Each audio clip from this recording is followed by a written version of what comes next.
अस्सलाम वालेकुम dear students, I really hope you all are fine. Students, आज हम एक्सरसाइज का सेकंड पोर्शन शुरू करने वाले हैं जिसमें हम एक्सरसाइज के शॉर्ट क्वेश्चंस, लॉन्ग क्वेश्चंस को डिस्कस करेंगे with their notes. So let's move toward white board. जी डियर स्टूडेंट्स, तो आज हम चैप्टर 10 की एक्सरसाइज का सेकंड पोर्शन सॉल्व करेंगे। सबसे पहले हम देखेंगे शॉर्ट क्वेश्चंस और लॉन्ग क्वेश्चंस जो भी इस चैप्टर में है। What are the best method for the preparation alkyl halide? यानी अल्काइल हैलाइड को प्रिपरेशन के जो बेस्ट मेथड है वो एक्सप्लेन करें। So methods of preparation of alkyl halides. So alkyl halide can be prepared by the halogenation of alkanes. ये तो आपको पता है, अल्केन्स की हैलोजिनेशन करवा के भी आप अल्काइल हैलाइड को तैयार कर सकते हैं। And by the addition of halogen acid to an alkene. इस तरह अगर आप अल्कीन की बात करते हैं, फॉर एग्जाम्पल मैं यहाँ पे नीचे मेंशन करता हूँ CH2 double bond CH2। Students, अगर आप इनमें HCl ऐड कर देते हैं तो अगेन बॉन्ड टूटेगा, तो finally you will get CH3 CH2 and Cl। The best method of the preparation of alkyl halide from alcohol. लेकिन फिर भी जो बेस्ट मेथड है जिसमें प्रोडक्ट को कंट्रोल करना आसान होता है। प्रोडक्ट को कंट्रोल करने का मतलब प्रोडक्ट बनाना मसला नहीं है, लेकिन उसको सिस्टम से एक्सट्रैक्ट करना, बाहर निकालना, ये बहुत बड़ा प्रॉब्लम होता है। जो बेस्ट मेथड है जिनमें प्रोडक्ट को एक्सट्रैक्ट करना हमारे लिए बहुत आसान रहता है वो है फ्रॉम अल्कोहल्स। सो स्टूडेंट्स, सबसे पहले reaction of alcohols with halogen acid. Alcohols का रिएक्शन कराना आपने हैलोजन एसिड लाइक HCl के साथ। डिटेल से आपको ये सारे जो मेथड्स से हमने एक्सप्लेन किए हुए हैं। तो HOH मिलकर क्या बनेगा? वाटर। OH की जगह पे स्टूडेंट Cl आएगा। सो बदले में आपको वाटर मिलेगा जिसको आप इजीली इवेपोरेट भी कर सकते हैं यहाँ से, या इसमें से इसको डिस्टिल भी कर सकते हैं, कोई मसला नहीं है इसमें से इसको डिस्टिल करने के लिए, यानी प्रोडक्ट को एक्सट्रैक्ट करना मुश्किल नहीं। सो स्टूडेंट्स, सेकंड मेथड है reaction of alcohol with thionyl chloride. The best method, इसको हम टैग कर सकते हैं क्योंकि इसमें बनने वाली जो दोनों प्रोडक्ट्स हैं वो स्टूडेंट्स गैशियस हैं। सो गैशियस का मतलब है वो यहाँ से ऑटोमेटिकली सिस्टम से एग्जिट कर जाएंगी, पीछे हमारे पास अल्काइल हैलाइड ही बचेगा। सो इसमें होता क्या है, हमारे पास जो अल्कोहल होती है, अगर आपको थोड़ा इसका जनरल रिएक्शन जो मैंने आपको याद रखने के लिए समझाया था वो अगर आपको पता है, सो हम इसमें थायोनाइल क्लोराइड के साथ रिएक्शन करते हैं। बदले में क्या निकलता है? HCl SO2 एंड ये CH3 CH2 Cl के साथ मिलता है, और जिसके ज़रिए से हमें मिलता है CH3 CH2 एंड Cl, यानी ethyl chloride. Pyridine act as a base. यहाँ पे पिरिडीन का क्या किरदार है वो भी आपको समझाया था। रिमूव टू HCl, और HCl को कैसे रिमूव करती है। This method is specially useful since the product HCl and SO are gas, they escape leaving behind the pure product. अब आगे मूव करते हैं जी, वो है जी reaction with alcohol with PBr3 and PCl5। Student, ये सारे रिएक्शंस हमने ऑलरेडी डिटेल से पढ़ रखे हैं, जैसे इनको हम रिव्यू कर रहे हैं। होगा क्या यहाँ से कि ये तीनों OH रिप्लेस होंगे इन Br के साथ, P के साथ जहाँ Br अटैच हैं तीनों वहाँ पे OH आ जाएंगे। सो स्टूडेंट्स, जब P के साथ OH OH OH आएगा तो इट विल मेक H3PO3, और साथ में इन तीनों OH की जगह पे ब्रोमीन आ जाएगा तो क्या बनेगा? CH3CH2Br CH3CH2Br CH3CH2Br, यानी 3 टाइम्स CH3CH2Br बनेगा। Nucleophilic substitution reaction. स्टूडेंट्स, इस तरह CH3CH2OH का PCl5 से रिएक्शन, ये भी आपको मैंने चैप्टर 8 में भी करवाया था ये रिएक्शन, और यहाँ पे भी दोबारा रिपीट हो गया। सो स्टूडेंट्स, आप लोग जानते हैं यहाँ पे रिएक्शन कुछ इस तरह से चलेगा। अगर मैं इसको यहाँ पे अलग से एक्सप्लेन कर दूँ, सो CH3 CH2OH PCl5, वैसे तो इस रिएक्शन की डिटेल आपको अगेन बताई जाएगी चैप्टर नंबर 13 के अंदर। स्टूडेंट, यहाँ से HCl और ये सब्स्टिट्यूएंट यहाँ इस तरह से निकलेगा, यहाँ से इस तरह से CH3 CH2 एंड Cl, और बदले में ये बनेगा POCl3। सो ये एक्चुअली सब्स्टिट्यूशन हुई है OH की Cl के साथ। सो अल्काइल हैलाइड प्रिपेयर हो गया from PCl5। Ji dear students, तो अब हम मूव कर रहे हैं next halogen exchange method. Exchange method कहाँ लगाते हैं हम लोग, क्योंकि जो हमारे पास आयोडाइड्स है ना, अल्काइल आयोडाइड्स, वो डायरेक्टली इन मेथड से प्रिपेयर नहीं होते। सो फिर हम उन्हें एक्सचेंज मेथड से प्रिपेयर करते हैं, मतलब कि हम कोई भी अल्काइल हैलाइड लेते हैं जैसे RCl या RBr, उसका सोडियम आयोडाइड से रिएक्शन कराते हैं। सो आयोडीन जो है ना वो स्ट्रॉन्ग न्यूक्लियोफाइल है। सो आयोडीन स्ट्रॉन्ग न्यूक्लियोफाइल है, इसलिए वो रिप्लेस कर देगा वीक न्यूक्लियोफाइल्स को लाइक Cl एंड Br, और वो R के साथ आ जाएगा। सो इस तरह से अल्काइल आयोडाइड तैयार हो जाएगा। जी स्टूडेंट्स, अब हम मूव कर रहे हैं नेक्स्ट क्वेश्चन की तरफ, which is write down the methods of the preparation of ethyl magnesium bromide in laboratory, यानी कि ग्रेगनार्ड रेजेंट को लैब में कैसे तैयार किया जा सकता है, उसके मेथड्स को एक्सप्लेन करें। जी students, preparation of ethyl magnesium bromide. Grignard reagents are prepared by the reaction of magnesium metal with alkyl और एराइल। एराइल मतलब जो हमारे पास एरोमेटिक रेडिकल्स होते हैं, aryl halides, in the presence of dry ether, alcohol free या moisture free, यानी यहाँ पे मॉइस्चर नहीं होना चाहिए क्योंकि ग्रेगनार्ड रेजेंट इतना ज़्यादा रिएक्टिव होता है। अगर मॉइस्चर होगा तो वो रिएक्ट कर जाएगा मॉइस्चर के साथ या अल्कोहल के साथ। आगे आप ग्रेगनार्ड रेजेंट के भी रिएक्शंस भी देखोगे, और आप लोगों ने पढ़ रखे हैं कि ग्रेगनार्ड रेजेंट वाटर से भी रिएक्ट करता है और अल्कोहल से भी ये रिएक्ट कर सकता है due to high polar nature. तो स्टूडेंट्स, मॉइस्चर फ्री और अल्कोहल फ्री ईथर होना चाहिए।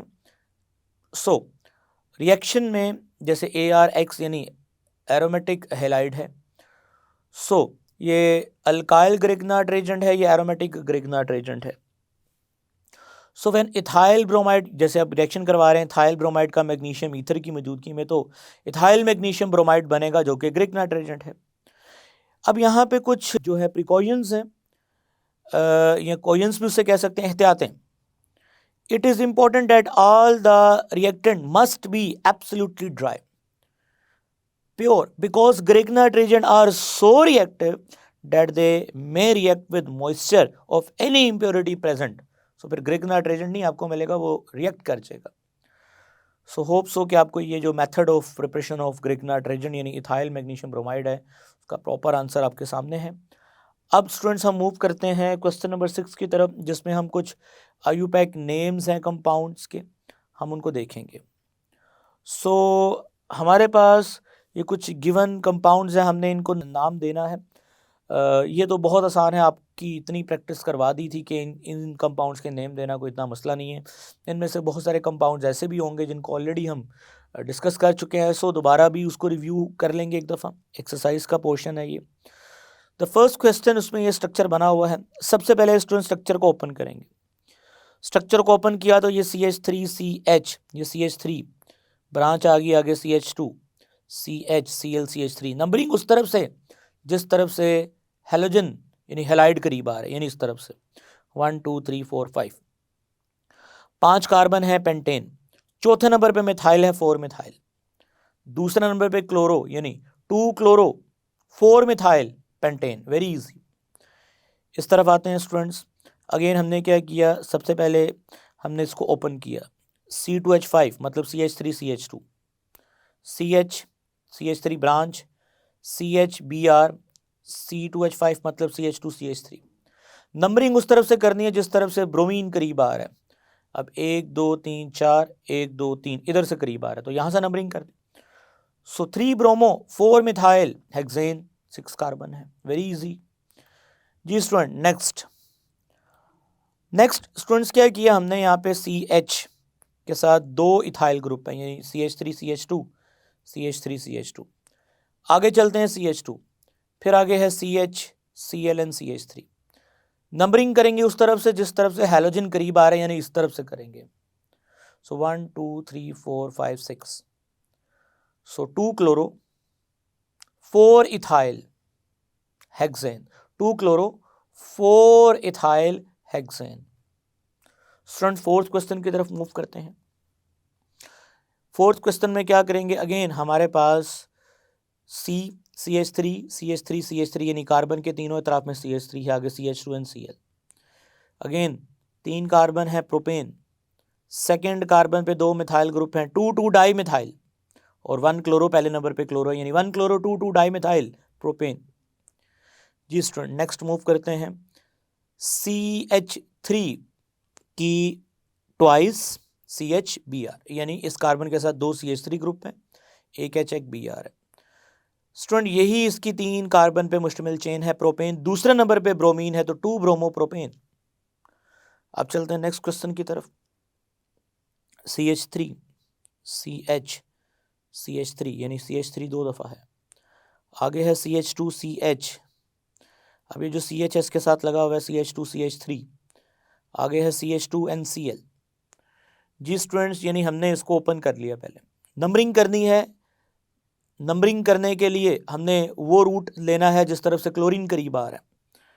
अब यहाँ पे एक चीज़ बड़ी इंपॉर्टेंट है, 1 2 3 4 5 6 कार्बन की ये चेन है। 1 2 3 4 5, हमने 6 कार्बन वाली चेन को छोड़ दिया।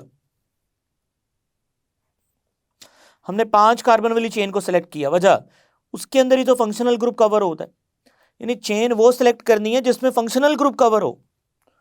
सो लॉन्गेस्ट चेन को छोड़ के हमने उससे छोटी चेन सेलेक्ट कर ली फंक्शनल ग्रुप को कवर करने के लिए। ये रूल है। नंबरिंग करनी है उस तरफ से जिस तरफ से फंक्शनल ग्रुप करीब आ रहा है, यानी 1 2 3 4 5। सो 1 chloro 2 ethyl 4 methyl pentane, 5 carbon है ना, 5 कार्बन है, पेंटेन ये इसका नाम है। आई रियली होप कि आपको ये मुश्किल नहीं है, समझ आ गया ये आपको। अब चलते हैं जी नेक्स्ट क्वेश्चन की तरफ। CBr4, यानी कार्बन के चारों तरफ ब्रोमीन, टेट्रा ब्रोमो मीथेन, एक ही कार्बन है तो मीथेन होगा। अब नेक्स्ट, जिसमें 2 कार्बन और दोनों तरफ ब्रोमीन है, 1 2 डाई ब्रोमो इथेन। अब नेक्स्ट क्वेश्चन की तरफ चलते हैं। CH2Cl2 die chloromethane. अब चलते हैं नेक्स्ट क्वेश्चन की तरफ। 1 2 3 4 कार्बन, नंबरिंग उस तरफ से करनी जिस तरफ ब्रोमीन करीब है। 1 2 3 4। जी students, 1 bromo 3 di methyl, 1 bromo 3 di methyl butane, 4 carbon. जी स्टूडेंट, अब हम मूव करते हैं नेक्स्ट क्वेश्चन की तरफ। CH3 की twice CH bond CH2 bond CCl CH3 की ट्वाइस।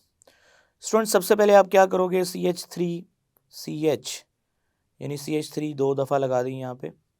आगे है CH2, आगे है CH3NCl, यानी कि मैंने इसको ओपन कर दिया। अब कितने कार्बन है, 1 2 3 4 5 कार्बन है, यानी पेंटेन। अब 5 कार्बन के साथ दूसरे नंबर पे क्लोरीन है, यानी 2 क्लोरो। दूसरे और चौथे नंबर पे 2 मिथाइल ग्रुप हैं, 2 4 di methyl pentane, 2 chloro 2 4 di methyl pentane. I think so है सारे सवाल, कोई मुश्किल नहीं है। अब जल्दी से हम नेक्स्ट क्वेश्चन को देखते हैं।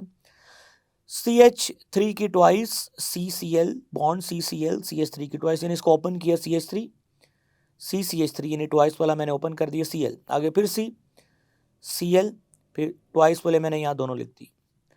अगेन इसमें देखते हैं 4 कार्बन की चेन है ब्यूटेन, दूसरे नंबर पे और तीसरे नंबर पे 2 मिथाइल हैं, 2 क्लोरो हैं। सो 2 3 die chloro 2 3 di methyl butane, यानी 2 3 die chloro 2 3 di methyl butane, ये इसका नाम है। जी स्टूडेंट, अब हम मूव कर रहे हैं नेक्स्ट क्वेश्चन की तरफ। CH3CH2 की थ्राइस CBr, यानी CBr CH3CH2 CH3CH2 CH3CH2। अब अगर आप नोटिस करो तो यहाँ पे टोटल कितने कार्बन है, 5, 1 2 3 4 5 कार्बन है, पेंटेन। तीसरे नंबर पे इथाइल है और तीसरे नंबर पे ही ब्रोमाइड है, तो इसका नाम होगा 3 bromo 3 ethyl pentane. I hope कि आपको ये क्वेश्चन अच्छे से समझ आ गया है। स्टूडेंट्स, अब हम मूव करते हैं नेक्स्ट क्वेश्चन की तरफ, which is question number 7। Students, question number 7 में क्या बोलता है, draw the all possible structure that have the molecular formula C6H13Cl। Classify each as primary, secondary, tertiary chloride and give their name according to IUPAC system. So students, हमारे पास सबसे पहले ये challenge है कि हमें देखना है कि 6 कार्बन बनाए हमने, और उन 6 कार्बन्स के साथ हमने हाइड्रोजन लगाना है, और जो कि हमने लगा दिया हाइड्रोजन, यानी कि 13 हाइड्रोजन आते हैं, 3 4 5 6 7 8 9 10 11 12 13, एक क्लोरीन लगा दी। सो सबसे पहले तो ये इसका आइसोमर बनेगा 1 क्लोरोहेक्सेन, और ये प्राइमरी है। ऐसा कार्बन जो हेलोजन के साथ अटैच है वो फर्दर एक ही कार्बन से अटैच है, प्राइमरी। सेकेंड पॉसिबिलिटी की तरफ, अब फर्स्ट कार्बन से उठा के, अब मान लीजिए कि इसको मैं फ्लिप कर देता हूँ, यानी इस कंपाउंड को मैं फ्लिप कर देता हूँ, यानी ये इधर से शुरू कर देते हैं। सो फर्स्ट कार्बन को आप खत्म करके अब आपने सेकंड कार्बन पे क्लोरीन लगाना है, यानी ये सेकंड कार्बन है, यानी कंपाउंड फ्लिप होकर इस तरह का नजर आएगा ना। फर्स्ट कार्बन के बाद सेकंड कार्बन पे अगर आप क्लोरीन लगाओगे तो ये आइसोमर बन गया ना, पोजिशनल आइसोमर, फंक्शनल ग्रुप की पोजीशन चेंज हो गई है। 2 क्लोरोहेक्सेन, सेकेंडरी अल्काइल हैलाइड। अब क्लोरीन को आप तीसरे नंबर पे लगा देंगे तो 3 क्लोरोहेक्सेन, सेकेंडरी है ये भी, क्योंकि कार्बन जो हेलोजन यानी Cl से अटैच है वो 2 कार्बन से अटैच है।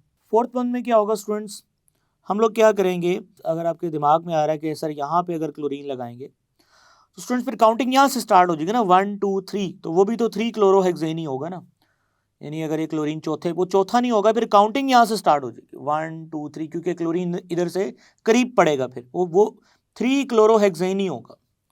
ये बात बड़ी अहम है, सो आप इसको समझ लीजिएगा कि अगर आपके दिमाग में अगर ये आ रहा है कि मैं यहाँ पे सर क्लोरीन लगा दूँ, सो फिर काउंटिंग यहाँ से 1 2 3, तो वो 3 क्लोरोहेक्सेन ही होगा, उससे कोई फ़र्क नहीं पड़ेगा। सो अब हमें चेन की सीक्वेंस चेंज करनी पड़ेगी, यानी कि 6 कार्बन को कन्वर्ट करना पड़ेगा 5 कार्बन में, और अगेन पहले नंबर पे क्लोरीन लगाना पड़ेगा, और एक तरफ हम यहाँ ब्रांच लगाते हैं, यानी अगेन स्ट्रक्चर में फिर तब्दीली आ गई है। मॉलिक्यूलर फार्मूला अभी भी C6H13 एंड Cl वही है, सबका सेम है। मॉलिक्यूलर फार्मूला में same number of carbon, same number of hydrogen, same chlorine है। तो इसका नाम क्या होगा, 1 क्लोरो 4 मिथाइल पेंटेन, और ये प्राइमरी अल्काइल हैलाइड होगा, क्योंकि हैलोजन जिस कार्बन से अटैच है वो एक ही कार्बन से आगे अटैच है। स्टूडेंट, अब हम चलते हैं फिफ्थ एग्जाम्पल की तरफ। फिफ्थ एग्जाम्पल में आप देख सकते हैं कि यानी फिफ्थ आइसोमर की तरफ चलते हैं। उसमें हमने क्या किया, उसमें क्लोरीन को पहले नंबर से उठा के दूसरे नंबर पे लगा दिया, तो नाम क्या होगा, 2 क्लोरो 4 मिथाइल पेंटेन, और ये सेकेंडरी अल्काइल हैलाइड है, क्योंकि कार्बन फर्दर 2 कार्बन से कनेक्ट है जो क्लोरीन से अटैच है। अब हमने क्लोरीन को उठा के तीसरे नंबर पे लगा दिया, तो उसका नाम होगा 3 chloro 2 methyl pentane, secondary alkyl halide, यानी 3 chloro 2 methyl pentane secondary alkyl halide. जी स्टूडेंट्स, अब हम मूव करते हैं नेक्स्ट क्वेश्चन की तरफ, जो कि आपके सामने लिखा है 7th। 5 कार्बन है और दूसरे नंबर पे ही मिथाइल और दूसरे नंबर पे क्लोरीन, 2 क्लोरो 2 मिथाइल पेंटेन। अब ये टर्शरी है, क्योंकि जिस कार्बन से क्लोरीन अटैच है वो कार्बन आगे फर्दर 3 कार्बन से अटैच है।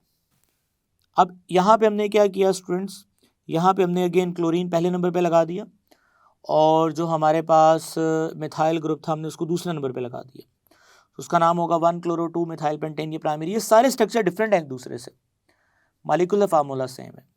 इस तरह से अब यहाँ पे अगर आप नोटिस करो तो यहाँ पे हमने मिथाइल ग्रुप तीसरे नंबर पे लगा दिया, 1 क्लोरो 3 मिथाइल पेंटेन। यहाँ पे हमने जो मिथाइल ग्रुप था क्लोरीन दूसरे पे, ये भी पॉसिबिलिटी है, 2 क्लोरो 3 मिथाइल पेंटेन, ये सेकेंडरी है। और अब हम मूव करते हैं नेक्स्ट पॉसिबिलिटी की तरफ। नेक्स्ट पॉसिबिलिटी में क्या है कि आप अगेन 5 कार्बन बनाएं और तीसरे नंबर पे दोनों ग्रुप सेम कर दें, तो उसका नाम है 3 क्लोरो 3 मिथाइल पेंटेन। ये बड़ा इजी है, आप उसको ना जब बनाने बैठेंगे तो ये पॉसिबिलिटीज आपके सामने खुद ही आती जाएंगी। सो क्लोरीन और मिथाइल ग्रुप को दोनों को इकट्ठा शिफ्ट करें, जैसे तीसरे से अब दूसरे पे शिफ्ट करेंगे। 1 क्लोरो 3 डाई मिथाइल ब्यूटेन, यानी अब हमने पहले 5 कार्बन थे, अब 5 कार्बन से कितने कार्बन पे आ गए हैं स्टूडेंट्स, 1 2 3 4 कार्बन पे आ गए। अब 4 कार्बन पे आ गए हैं, अब आगे 3 कार्बन पे आ जाएंगे। सो ये आपके सामने ना मैं ये 1 बाय 1 स्ट्रक्चर्स डिस्प्ले कर रहा हूँ, आप ये सारे स्ट्रक्चर्स खुद भी समझ सकते हैं, इस पर मेरी कंसल्टेंसी की ज़्यादा ज़रूरत नहीं है। हो क्या रहा है, चेंज किए जा रहे हैं कार्बन कार्बन की सीक्वेंस, क्लोरीन की सीक्वेंस। इसके अलावा और भी पॉसिबिलिटीज़ बन सकती थी, वो मैंने लिख दी हैं। अगर कुछ और पॉसिबिलिटीज़ भी बन सकती हैं तो वो ज़रूर यहाँ मेंशन कीजिएगा, इसमें अभी गुंजाइश बाकी है। अब इस तरह के सवाल पेपर में नहीं आते, लेकिन ये सिर्फ आपकी प्रैक्टिस के लिए होते हैं। जी स्टूडेंट, अब हम मूव कर रहे हैं क्वेश्चन नंबर 8 की तरफ। कहता है जी, using ethyl bromide as a starting material, how would you prepare the following compound, give also the inorganic reagent and condition necessary to carry out these reactions. अब ये रिएक्शंस करवाने हमने, और हमने इथाइल ब्रोमाइड को यूज़ करना है starting, और इनको हमने ना प्रिपेयर करना है। सो सबसे पहले स्टूडेंट्स आपने एन ब्यूटेन प्रिपेयर करना है। डियर स्टूडेंट्स, मैं यहाँ पे थोड़ा सा आपको डिक्टेट भी करवाता जाऊँ चीज़ों को। अब यहाँ पे ना आपने ज़रा नोटिस करना है प्रिपरेशन ऑफ एन ब्यूटेन। आपके पास C2H5 है, यानी कि जो इथाइल ब्रोमाइड है। आपने इसको 2 दफ़ा लिख लिया, क्योंकि जिस बर्तन में आपने इथाइल ब्रोमाइड लिया है उसमें मिलियंस ऑफ मॉलिक्यूल्स होंगे ना, सो 2 दफ़ा लिखने में कोई मसला नहीं है। Sodium metal in the presence of ether, होगा क्या स्टूडेंट्स, यहाँ पे आप सब ये रिएक्शन को बहुत अच्छे तरीके से जानते हैं। इस रिएक्शन का नाम है वुड्स सिंथेसिस। तो स्टूडेंट्स यहाँ पे होगा क्या, यहाँ से सोडियम Br के साथ मिलेंगे और क्या बनेगा 2NaBr, और पीछे क्या बचेगा C2H5 यानी CH3CH2, और ये भी क्या है C2H5 यानी CH3CH2। ये दोनों आपस में कनेक्ट हो जाएंगे, और आपस में कनेक्ट होने के बाद 2 + 2 4 कार्बन। तो स्टूडेंट्स एन ब्यूटेन। अब प्रिपरेशन ऑफ इथाइल अल्कोहल, अब इथाइल अल्कोहल को तैयार करना है। स्टूडेंट्स इथाइल अल्कोहल को तैयार करने के लिए ये रिएक्शन बड़ा सिंपल है, वैसे तो और भी बहुत सारे तरीके हैं अल्कोहल को तैयार करने के। जो सबसे सिंपलेस्ट वे है हम वही यूज़ करेंगे। NaOH के साथ रिएक्शन कराएंगे, जिसमें सोडियम ब्रोमीन के साथ मिलकर सोडियम ब्रोमाइड बनाएगा, और स्टूडेंट्स ये OH जो कि एक स्ट्रॉन्ग न्यूक्लियोफाइल है, ये ब्रोमाइड की जगह ले लेगा, जिससे इथाइल अल्कोहल तैयार होगा। तो ये किस तरह का रिएक्शन है, जैसे ऊपर वाला रिएक्शन था स्टूडेंट्स वुड्स रिएक्शन, और इस तरह नीचे वाले रिएक्शन को अगर नाम देना चाहें तो दे सकते हैं, named as nucleophilic substitution reactions. जी डी स्टूडेंट्स, अब मूव कर रहे हैं जी प्रिपरेशन ऑफ इथाइल साइनाइड की तरफ। सिंपल KBr और Br की जगह CN आ जाएगा। अगेन ये भी किस कैटेगरी का रिएक्शन है स्टूडेंट्स, ये भी न्यूक्लियोफिलिक सब्स्टिट्यूशन कैटेगरी का ही रिएक्शन है। Preparation of ethane, students ethane को तैयार करना है। अगेन इसका जो तरीकाकार है बहुत आसान है, चैप्टर 8 में भी आपने रिएक्शन पढ़ा है, reduction of alkyl halide. Reduction of alkyl halide मैं यहाँ पे एज अ रेफरेंस लिख रहा हूँ कि ये रिएक्शन आप चैप्टर नंबर 8 में पढ़ के आए थे, और कहाँ पढ़ के आए थे, preparations of alkanes from RX means alkyl halides. Students होगा क्या, ये जिंक जो है ये ब्रोमीन के साथ मिलकर जिंक ब्रोमाइड बनेगा, और HBr की जगह पे आएगा, जिससे बनेगा CH3 बॉन्ड CH3। अब चलते हैं जी प्रिपरेशन ऑफ इथीन। इथीन को तैयार करना है आपने अल्काइल हैलाइड से। तो स्टूडेंट्स उसका तरीकाकार क्या है इथीन को तैयार करने के लिए, डीहाइड्रोहेलोजिनेशन। जी अल्कोहलिक KOH यूज़ करोगे आप, ये KBr के साथ मिलेगा KBr, और ये बीटा कार्बन से स्टूडेंट्स क्या निकलेगा हाइड्रोजन, जो OH के साथ मिलकर क्या बनेगा वाटर। ये रिएक्शन आपने बीटा एलिमिनेशन रिएक्शंस में पढ़ा है, सारी तफसील आपको इसकी वहाँ बताई है। स्टूडेंट्स नेक्स्ट है जी preparation of propanoic acid. Propanoic acid को कैसे तैयार किया जाएगा, वेरी इजी। स्टूडेंट्स अगर आपको ग्रेगनाट रेजेंट की स्कीम याद है तो मैंने आपको अच्छे से बताया था कि whenever a Grignard reagent react with carbon dioxide, it will convert into carboxylic acid ultimately, और वो कार्बोक्सिलिक एसिड में R में N+1 होगा, यानी यहाँ पे अगर 2 कार्बन हैं तो कार्बन डाइऑक्साइड का भी कार्बन ऐड होकर टोटल यहाँ पे 1 जमा होगा, 3 कार्बन होंगे, यानी अगर यहाँ 3 है तो यहाँ 4 हो जाएंगे। तो स्टूडेंट सबसे पहले वही करेंगे, आपके सामने रिएक्शन लिखा है, इथाइल ब्रोमाइड का मैग्नीशियम से रिएक्शन जिससे इथाइल मैग्नीशियम ब्रोमाइड बनेगा। सो इथाइल मैग्नीशियम ब्रोमाइड जो है वो कार्बन डाइऑक्साइड से रिएक्ट करेगा और बदले में फाइनली हमें प्रोपेनोइक एसिड मिलेगा। अभी जो प्रोपेनोइक एसिड है ये इसमें आप देख सकते हैं इथाइल मैग्नीशियम ब्रोमाइड में 2 कार्बन थे, प्रोपेनोइक एसिड में 3 कार्बन है। डियर स्टूडेंट्स, अब हम मूव करते हैं फॉरवर्ड और देखते हैं कि अभी कौन सा रिएक्शन बाकी है। सो अब लास्ट रिएक्शन बाकी है स्टूडेंट्स, प्रोपेन तैयार करना है आपने। So it is very easy. आपने इथाइल ब्रोमाइड से प्रोपेन तैयार करना है। जैसे ब्यूटेन तैयार किया वो तो 2 कार्बन थे, आपने 4 कर लिया उसको। अब आपने 2 कार्बन को 3 कार्बन में कन्वर्ट करना है। अब आपके दिमाग में अगर ये सवाल इस तरह से हल करने के लिए आ रहा है तो वो गलत है। मैं पहले थोड़ा सा उसको एक्सप्लेन कर देता हूँ। ये टारगेट ये है हमारा कि हम क्या करेंगे कि हम जो इथाइल ब्रोमाइड है उसको कन्वर्ट करेंगे प्रोपेन के अंदर। सो हमने जो भी रिसेंटली फर्स्ट रिएक्शन पढ़ा था उसमें हमने वुड्स सिंथेसिस की थी, जिसमें हमने इसको कुछ इस तरह से ट्रीट किया था।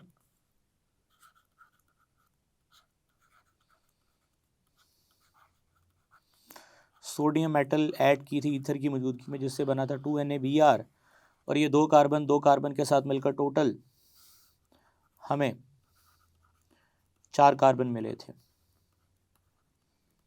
जी स्टूडेंट्स, अब इसी तरीके को आप जहन में रखते हुए शायद अगर आप ये सोच रहे हैं कि हम एक काम करते हैं कि हम इथाइल ब्रोमाइड लेते हैं और उस इथाइल ब्रोमाइड के अंदर मिथाइल ब्रोमाइड ऐड करते हैं और साथ में हम सोडियम ऐड करते हैं, तो स्टूडेंट्स ये बनेगा NaBr और ये ग्रुप इसके साथ मिलेगा, यानी ये रेडिकल इसके साथ मिलेगा और finally we will get CH3 CH2 and CH3 propane जो हम तैयार करना चाहते थे इथाइल ब्रोमाइड से तैयार हो गया। स्टूडेंट्स ये नहीं हो सकता इससे।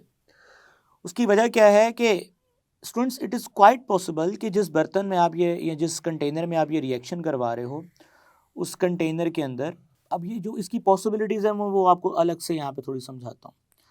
अब लाइक इसकी पॉसिबिलिटीज़ क्या क्या है। Number 1 possibility, it is quite possible कि जिस कंटेनर में ये रिएक्शन हो रहा है इथाइल ब्रोमाइड आप उसमें एज अ रिएक्टेंट यूज़ कर रहे हैं, इथाइल ब्रोमाइड के सामने इथाइल ब्रोमाइड ही आ जाए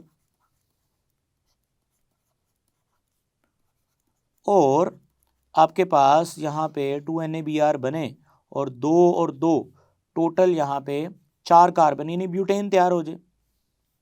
और ये भी पॉसिबल है कि आपने जो मिथाइल ब्रोमाइड डाला है उसके सामने जो काउंटर मॉलिक्यूल है वो भी मिथाइल ब्रोमाइड आ जाए।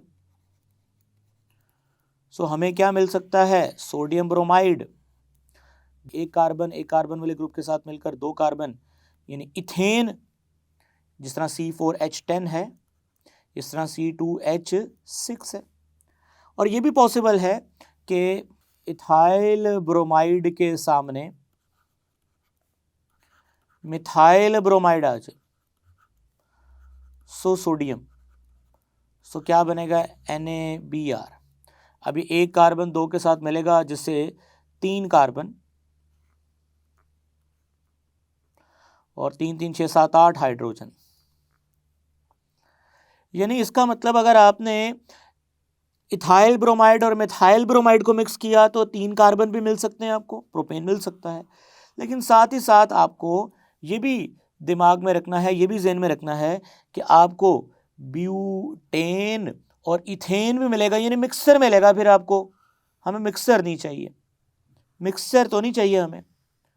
और वैसे भी स्टूडेंट्स आपको मैंने ये बात अच्छे तरीके से क्लियर की थी, जो वुड्स रिएक्शन है वो सिर्फ यूज होते हैं सिमेट्रिकल अल्केन्स को तैयार करने के लिए। अब सिमेट्रिकल अल्केन्स क्या होते हैं ये बात आपको कई बार बता चुके हैं कि लेट्स से 4 कार्बन अगर इसको सेंटर से ब्रेक करता हूं तो 2 इक्वल पार्ट मिलते हैं। 6 कार्बन है अगर उसको सेंटर से ब्रेक करता हूं तो 2 इक्वल पार्ट मिलेंगे। 3 कार्बन है कहीं से इक्वल पार्ट नहीं मिलेंगे, तो ये अनसिमेट्रिकल है।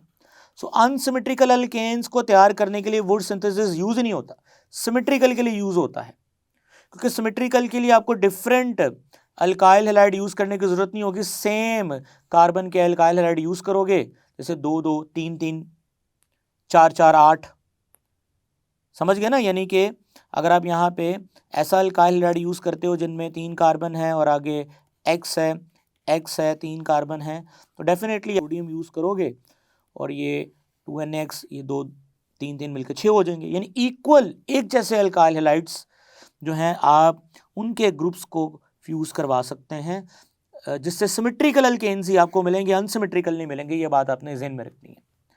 अब हम चलते हैं अपने सवाल की तरफ, जो सवाल हमने आपसे किया था कि प्रोपेन कैसे तैयार होगा। अब सबसे पहले स्टूडेंट्स हम इसका तरीकाकार ये करेंगे कि इथाइल ब्रोमाइड का मैग्नीशियम से रिएक्शन कराएंगे ईथर की मौजूदगी में, जिससे हमें CH3 CH2 MgBr यानी उसका ग्रिग्नाइट एजेंट तैयार होगा।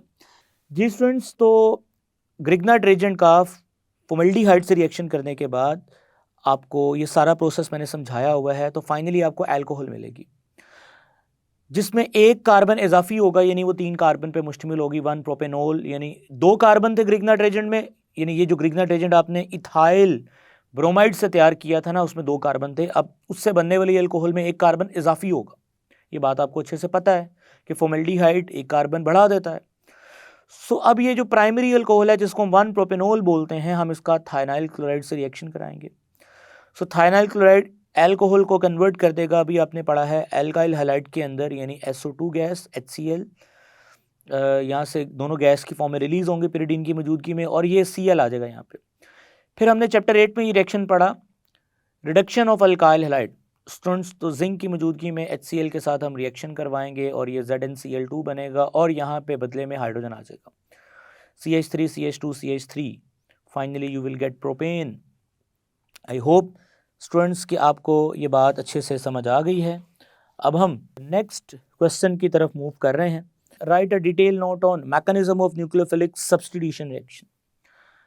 डियर स्टूडेंट्स, आपको न्यूक्लियोफिलिक सब्स्टिट्यूशन रिएक्शंस जो कि 2 तरह का होता है, आपको ये बहुत एक्स्ट्रा डिटेल के साथ रेगुलर टॉपिक में पढ़ाया था, और मैंने आपको वहाँ पे टेबल की फॉर्म में ये सारी बातें डिस्कस की थी डिटेल के साथ।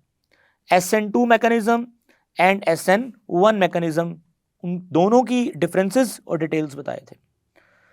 तो स्टूडेंट्स, तो न्यूक्लियोफिलिक सब्स्टिट्यूशन रिएक्शन की खाली अगर डिटेल पूछी जाए तो आप ये फर्स्ट पैराग्राफ मेंशन करेंगे, जिसमें आप ये बताएंगे कि अल्काइल हैलाइड में undergo nucleophilic substitution reaction in 2 different ways, bimolecular and unimolecular way. अब nucleophilic substitution reaction involve 2 main process, में 2 मेन प्रोसेस होते हैं। सबसे पहले कार्बन X का बॉन्ड ब्रेक होगा, यानी पुराना न्यूक्लियोफाइल उसका और कार्बन का बॉन्ड टूटेगा, और फॉर्मेशन होगी कार्बन और नए न्यूक्लियोफाइल की, यानी बॉन्ड टूटेगा पुराने न्यूक्लियोफाइल का और नया न्यूक्लियोफाइल आएगा। The mechanism of the nucleophilic substitution reaction depend upon the timing of these 2 process. If the 2 process occur simultaneously, back वक्त होंगे तो मैकेनिज्म SN2 है, और if the bond break first allowed the formation of new bond, the mechanism is called SN1. ये आपको दोनों मैंने detail से पढ़ाए थे। जी स्टूडेंट्स, ये नीचे वही चीज़ों को दोबारा रिपीट किया जा रहा है, आप इसको अच्छे से समझते हैं पहले से ही। First step reaction, direction of attack, change in hybridization, inversion of configuration, molecularity, reaction kinetics, nature of alkyl halide, ये सारी बातें ना आपके साथ रेगुलर लेक्चर में डिटेल से डिस्कस की गई हैं। मैं आपसे यही रिक्वेस्ट करूंगा कि अगर आप इसको दोबारा अच्छे से समझना चाहते हैं तो रेगुलर लेक्चर में जाकर समझिएगा। सो यहाँ पे टाइम वेस्ट करने से बेटर है एक्सरसाइज कर रहे हैं, रिव्यू कर रहे हैं हम लोग, तो अगर आप इसको दोबारा देखना चाहते हैं तो आप रेगुलर लेक्चर में चले जाइए। स्टूडेंट्स, अब हम मूव कर रहे हैं नेक्स्ट क्वेश्चन की तरफ।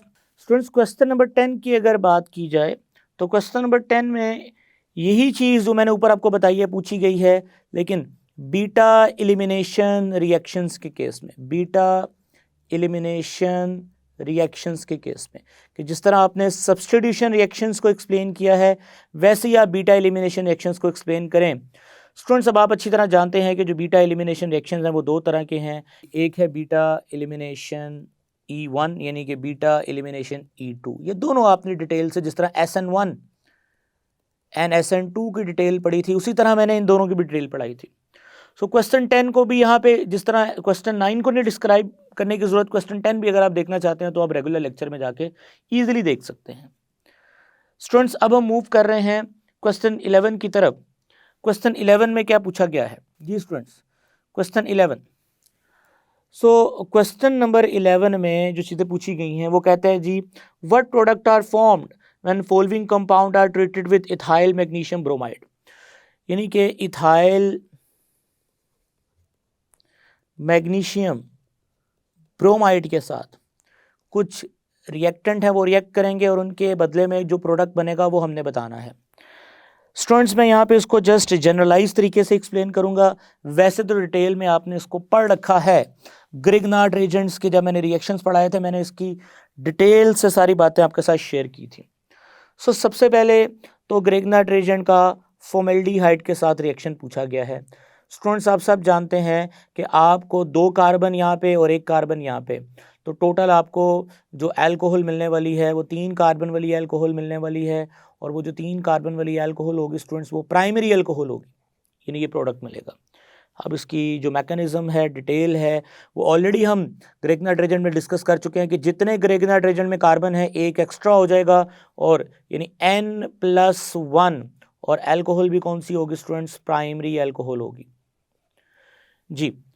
अब सेकंड जो हमारे पास रिएक्शन है वो एसिटल्डिहाइड के साथ है जी। डियर स्टूडेंट्स, एसिटल्डिहाइड के साथ जब रिएक्शन होगा तो बदले में हमें क्या मिलेगा, CH3 CH2 जी students, COH and CH3। Students आप जानते हैं कि टोटल 2 कार्बन है, इधर भी कितने कार्बन है, 2 कार्बन है। तो एसिटल्डिहाइड के साथ जब भी ग्रिग्नार्ड रिएजेंट रिएक्शन करेगा तो स्टूडेंट कौन सी अल्कोहल मिलेगी, सेकेंडरी अल्कोहल, और मज़े की बात है वो N+2 होगी, यानी कि उसमें 2 कार्बन इजाफी होंगे पहले से। आप देख सकते हैं ये सेकेंडरी अल्कोहल है और इसमें 2 कार्बन पहले से एक्स्ट्रा हैं, इजाफी हैं। आई रियली होप स्टूडेंट्स कि आपको ये इतना मुश्किल नहीं लग रहा, इजीली समझ आ रहा है। ये सारी चीज़ें आपके लिए मुश्किल नहीं है, पहले भी सारी चीज़ें एक्सप्लेन की जा चुकी हैं। अब चलते हैं जी थर्ड रिएक्शन की तरफ, जिसमें हम कार्बन डाइऑक्साइड के साथ रिएक्शन करेंगे। स्टूडेंट्स आप जानते हैं कार्बन डाइऑक्साइड के साथ रिएक्शन करने पे कार्बोक्सिलिक एसिड बनेगा। वो जो कार्बोक्सिलिक एसिड बनेगा स्टूडेंट्स, उसमें 3 कार्बन होंगे, क्योंकि कार्बन डाइऑक्साइड का भी तो कार्बन ऐड होगा ना इसमें, तो 2 + 1 3, यानी कि कार्बोक्सिलिक एसिड बनेगा और उसमें N+1 यानी 1 कार्बन ग्रिग्नार्ड रिएजेंट में इजाफी ऐड हो जाएगा कार्बन डाइऑक्साइड की शक्ल में। स्टूडेंट्स अब हम चलते हैं नेक्स्ट कीटोन के साथ रिएक्शन जी। स्टूडेंट्स आप लोगों ने ये बात पढ़ रखी है जी, जब स्टूडेंट्स कीटोन के साथ रिएक्शन होगा तो हमारे पास बनेगा CH3 CH2 COH CH3 and CH3, यानी CH3 CH2, और ये कार्बोनाइल के साथ जब अटैच होगा तो कार्बोनाइल का जो ऑक्सीजन है वो OH में कन्वर्ट होगा, इसके साथ एक ग्रुप लगा रहेगा और ये वाला ग्रुप भी लगा रहेगा। टोटल 1 2 3 4 5 कार्बन है, तो यहाँ पे कितने कार्बन है, 2 कार्बन है। तो कीटोन के जो 3 कार्बन है जब वो 2 कार्बन में ऐड होंगे तो टोटल 5 कार्बन आएंगे, 1 2 3 4 5। स्टूडेंट्स याद रखिएगा ये जो 5 कार्बन है, आप देख सकते हैं 1 2 3 4 5 कार्बन है, 2 और 3, इन 3 कार्बन को जब 2 में ऐड करेंगे तो 5 हो जाएंगे। और ये बात आपको ऑलरेडी हम बता चुके हैं कि जब भी हमारे पास कीटोन का जो रिएक्शन है वो ग्रिग्नार्ड रिएजेंट के साथ होगा तो हमारे पास जो अल्कोहल बनेगी स्टूडेंट्स वो कौन सी अल्कोहल होगी, टर्शरी अल्कोहल होगी। और टर्शरी अल्कोहल में N+3 होगा। N+3 का मतलब जितने कार्बन ग्रिग्नार्ड रिएजेंट में हैं उनमें एक्स्ट्रा कार्बन ऐड हो जाएंगे, और कितने कार्बन ऐड हो जाएंगे स्टूडेंट्स, 3 कार्बन ऐड हो जाएंगे।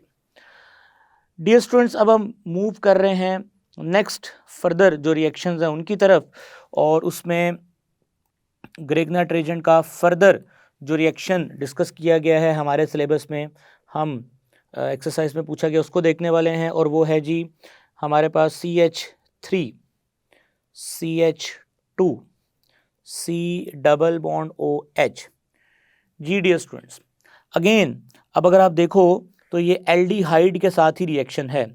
होगा क्या कि हमारे पास ये कार्बन माइनस ये इस कार्बन पॉजिटिव पे अटैक करेगा। ये सारी बात आपको अच्छे से समझ है इसकी, ये बात आपको डिटेल से हम बता चुके हैं पहले से जी। स्टूडेंट्स जो नया प्रोडक्ट बनने वाला है वो है जी CH3 CH2।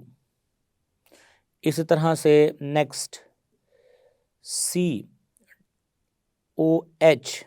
एंड CH, और यहाँ पे एक ग्रुप लगेगा यहाँ पे CH2 एंड CH3।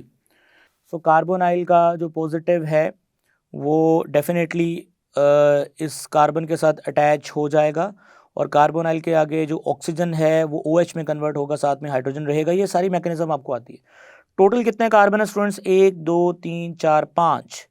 सो आपने किया क्या है कि आपने जब इसका प्रोपेनल्डिहाइड यानी कि 3 कार्बन है, प्रोपेनल, इसको हम प्रोपेनल भी बोलते हैं, प्रोपेनल यानी 3 कार्बन, 2 कार्बन में 3 कार्बन जब 2 कार्बन में ऐड होंगे तो जाहिर सी बात है 5 कार्बन बनेंगे। और अल्डिहाइड से बनने वाली जो अल्कोहल है ना स्टूडेंट्स, वो आपको पता है सेकेंडरी अल्कोहल होती है। तो आप ये देख सकते हैं जिस कार्बन से OH अटैच है वो कार्बन आगे से 2 कार्बन से अटैच। अगर आप इसको करके बनाएं तो आपको ये बात ज़रा और क्लियर समझ आ जाएगी। यानी CH3 CH2 COH H CH2 and CH3।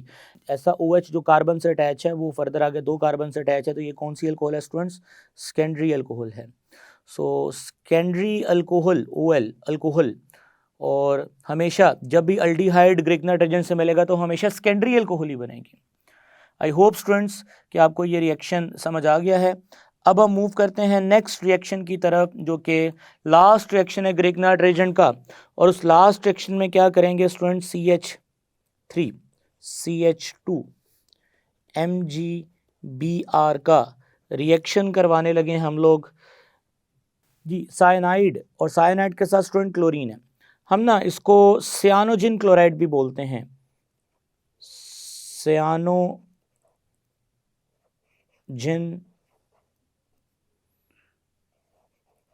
Chloride. सुनिए जो सियानोजिन क्लोराइड है इसका रिएक्शन बहुत सिंपल है, आप लोगों ने डिस्कस किया हुआ है। इस कार्बन पे माइनस चार्ज है, और सिमिलरली अगर आप इस कार्बन को देखें तो इस पे स्टूडेंट्स क्या चार्ज है? पॉजिटिव चार्ज है। इस मैग्नीशियम पे पॉजिटिव चार्ज है, क्लोरीन पे क्या चार्ज है? नेगेटिव चार्ज है। तो ये रिप्लेसमेंट कर लेंगे तो क्या बनेगा? CH3 CH2 के अंदर स्टूडेंट्स ये साइनाइड ऐड हो जाएगा और ये फाइनली बाद में बनेगा MgBr, यानी कि ये जो है MgBr इसके साथ चूँकि ये डी अटैच हो गया है सो क्लोरीन इसके साथ आ जाएगा। सो सिंपल, माइनस ने प्लस को अपने साथ लगा लिया और प्लस ने माइनस को अपने साथ, इस तरह से ये रिप्लेसमेंट हो गई रिएक्शन की। ये आपने ग्रिग्नार्ड रिएजेंट के रिएक्शन में देखा था। सो हमारे पास इथाइल साइनाइड तैयार होगा by the reaction with cyanogen chloride. I really hope students कि आपको ये जो क्वेश्चन नंबर 11 है इसके रेलेवेंट जो रिएक्शंस थे वो मैंने आपके साथ डिस्कस कर दिए हैं। ये आपने ऑलरेडी ग्रिग्नार्ड रिएजेंट के रिएक्शंस में इनको डिटेल से पढ़ा हुआ था। एक्सरसाइज में क्वेश्चंस ये दोबारा आए, थोड़ा सा इनको दोबारा से हमने रिव्यू कर लिया। अब हम मूव कर रहे हैं एक्सरसाइज के लास्ट क्वेश्चन की तरफ, जो कि बहुत इंपॉर्टेंट है, क्वेश्चन नंबर 12। जी स्टूडेंट्स, जो क्वेश्चन नंबर 12 है उसको हम देखेंगे अब। सो क्वेश्चन नंबर 12 में क्या बोलता है? How will you carry out the following convergence? How will you carry out the following convergence? In convergence को आप कैसे करेंगे? स्टूडेंट्स सबसे पहले तो कन्वर्जन्स को करने के लिए आपको आपकी जो बेसिक्स हैं वो बड़ी क्लियर होनी चाहिए। सो सबसे पहले CH4 को CH3 CH2 COOH में कैसे कन्वर्ट करेंगे? फर्स्ट ऑफ ऑल स्टूडेंट्स हमें ये सोचना है कि हमें एक कार्बन से 3 कार्बन वाले कार्बोक्सिलिक एसिड में जाना है। सो फर्स्ट ऑफ ऑल हम इसका क्लोरीन से रिएक्शन करवाएंगे, मिथाइल क्लोराइड तैयार होगा। फिर उस मिथाइल क्लोराइड का 2 दफ़ा उसको लिखा हमने यहाँ पे मिथाइल क्लोराइड को, उसका सोडियम के साथ रिएक्शन कराएंगे, वुड्स सिंथेसिस 2 कार्बन में आ गया। फिर हम इसका ब्रोमीन से रिएक्शन कराएंगे, इथाइल ब्रोमाइड। फिर इस इथाइल ब्रोमाइड का हम ग्रिग्नार्ड रिएजेंट तैयार कर लेंगे। स्टूडेंट जब ग्रिग्नार्ड रिएजेंट तैयार हो जाएगा तो उस ग्रिग्नार्ड रिएजेंट का कार्बन डाइऑक्साइड से रिएक्शन करके 2 कार्बन से 3 कार्बन वाले कार्बोक्सिलिक एसिड में इसको कन्वर्ट कर देंगे। ये सारी कन्वर्जन आपके सामने लिखी है। अब स्टूडेंट्स हम सेकेंड कन्वर्जन की तरफ जा रहे हैं जिसमें हम इथेन को कन्वर्ट करेंगे क्वाटनरी इथाइल अमोनियम ब्रोमाइड के अंदर। सो क्वाटनरी इथाइल अमोनियम ब्रोमाइड में कन्वर्ट करने के लिए ये रिएक्शन आपने डिटेल से पढ़ा था न्यूक्लियोफिलिक सब्स्टिट्यूशन रिएक्शन में। सो सबसे पहले तो हम इथाइल ब्रोमाइड तैयार करेंगे ब्रोमीन से रिएक्शन करा के, फिर अमोनिया से। स्टूडेंट ये 4 स्टेप रिएक्शन मैंने आपको न्यूक्लियोफिलिक सब्स्टिट्यूशन रिएक्शन यानी कि ग्रेगनार्ड रिएजेंट को स्टार्ट करने से पहले हमने रिएक्शन डिस्कस किए थे, जिसमें अमोनिया ये 4 स्टेप रिएक्शन फॉलो करता है और क्वाटनरी इथाइल अमोनियम ब्रोमाइड बनाता है। आप इसकी डिटेल रेलेवेंट लेक्चर में जाके भी इस रिएक्शन की देख सकते हैं। स्टूडेंट्स अब हम मूव कर रहे हैं थर्ड रिएक्शन की तरफ, जिसमें हम इथीन को कन्वर्ट करेंगे 1-ब्यूटेनॉल के अंदर। इसके लिए करना क्या, आपने इथीन का आपने ऑक्सीजन से रिएक्शन करवाना है सिल्वर ऑक्साइड की मौजूदगी में। स्टूडेंट्स ये वो रिएक्शन है जो आपने पढ़ रखा है। कहाँ पढ़ा है आपने इसको? आपने इसको चैप्टर नंबर 8 में पढ़ा है, addition of oxygen in alkene. Alkene के अंदर ऑक्सीजन ऐड करना। सो हाइड्रोक्सिलेशन जहाँ पे आपने पढ़ा था वहाँ पे आपने ये रिएक्शन भी पढ़ा था, इथाइलिन एपोक्साइड तैयार होगा। सो स्टूडेंट्स इथाइलिन एपोक्साइड जो तैयार होगा उस इथाइलिन एपोक्साइड का आपने ग्रेगनार्ड रेजेंट से रिएक्शन करवा देना है, जो कि आपने पढ़ रखा है। सो ग्रेगनार्ड रेजेंट से रिएक्शन करवाने पे क्या होगा कि 2 + 2 4 कार्बन और प्राइमरी अल्कोहल भी रहेगी ये। सो यही तो करना था हमने, इथीन को 1-ब्यूटेनॉल में कन्वर्ट करना था, यानी 2 कार्बन वाली इथीन को 4 कार्बन वाली अल्कोहल में कन्वर्ट करना था। अब चलते हैं स्टूडेंट्स हम नेक्स्ट कन्वर्जन की तरफ। नेक्स्ट कन्वर्जन है जी, उसमें हमने क्या करना है, उसमें हमने 1-क्लोरोप्रोपेन को कन्वर्ट करना है प्रोपीन के अंदर। Very easy, dehydrohalogenation of alkyl halide. Alcoholic KOH use करोगे, KCl को निकालेगा, बीटा कार्बन से हाइड्रोजन OH के साथ मिलकर क्या बनेगा, वाटर, और यहाँ पे क्या क्रिएट होगा, डबल बॉन्ड। जी स्टूडेंट नेक्स्ट रिएक्शन है हमारा एसिटिक एसिड को प्रोपेनोइक एसिड पे। ये सारा प्रोसेस आपने 8वें चैप्टर में पढ़ रखा है, ऊपर वाला रिएक्शन भी। So acetic acid plus NaOH it will give sodium acetate, acid base reaction, HOH water और H की जगह पे Na आ गया। स्टूडेंट्स अब आप इसकी इलेक्ट्रोलिसिस करोगे। इलेक्ट्रोलिसिस में क्या होगा आपको पता है, sodium hydroxide, hydrogen gas, carbon dioxide gas release होगी। कोल्ब्स इलेक्ट्रोलाइटिक मेथड आपने चैप्टर 8 में पढ़ रखा है। कोल्ब्स लिख देता तो यहाँ पे, कोल्ब्स इलेक्ट्रोलाइटिक मेथड, उस मेथड में आपको ये रिएक्शन पढ़ाया था और हम इस तरीके से इथेन गैस हासिल करेंगे। स्टूडेंट्स इस इथेन का ब्रोमीन से रिएक्शन करा के इथाइल ब्रोमाइड और फिर इसका ग्रेगनार्ड रेजेंट तैयार कर लें, फिर इसका कार्बन डाइऑक्साइड से रिएक्शन करवा लें और बदले में आपको कार्बन डाइऑक्साइड से रिएक्शन करने के बाद आपको क्या मिलेगा, कार्बोक्सिलिक एसिड, जिसमें 1 कार्बन ज़्यादा होगा, 3 कार्बन होंगे, यानी total propanoic acid. So students आपने एसिडिक एसिड को प्रोपेनोइक एसिड में कैसे कन्वर्ट करना है उसकी कन्वर्जन सारी लिखी है। आई रियली होप स्टूडेंट्स कि आपको चैप्टर 10 की एक्सरसाइज डिटेल से समझ आ गई है। ज़्यादातर कंटेंट एक्सरसाइज का वही होता है जो हमने रेगुलर लेक्चर्स में डिटेल के साथ डिस्कस किया होता है। इंशाल्लाह ताला नेक्स्ट लेक्चर में हम चैप्टर 11 को शुरू करेंगे। तब तक के लिए मुझे इजाज़त दीजिएगा। टेक केयर, अल्लाह हाफिज़।